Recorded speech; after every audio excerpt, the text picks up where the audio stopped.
भाजप विरोधी आघाडी जी आहे त्याची अनेक आघाड्या आहेत. किती जरी आघाड्या असल्या तरी त्यांना पिछाडीवर टाकण्याची ताकद आमच्यामध्ये आहे. जरी आघाड्या अशा किती जरी आल्या तरी मोदी एवढे स्ट्रॉंग प्रधानमंत्री आहेत की अनेक आघाड्यांना पाठीमागे टाकून आम्हाला पुढे जायचं आहे. आणि सध्या इंडिया आघाडीच एक आहे, बाकीची दुसरी आघाडी माननीय प्रकाश आंबेडकर बनवू शकतात.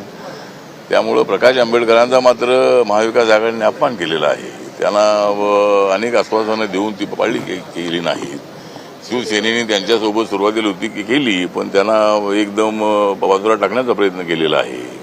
त्यामुळे प्रकाश आंबेडकरांनी महाविकास आघाडीमध्ये न जाण्याचा जो निर्णय घेतलेला आहे तो स्वागतार्ह आहे.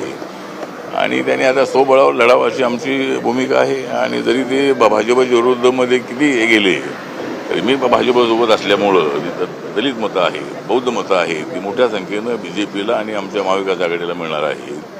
त्यामुळे प्रकाश आंबेडकरांनी त्यांचा प्रयत्न करावा, माझा प्रयत्न सुरू आहे.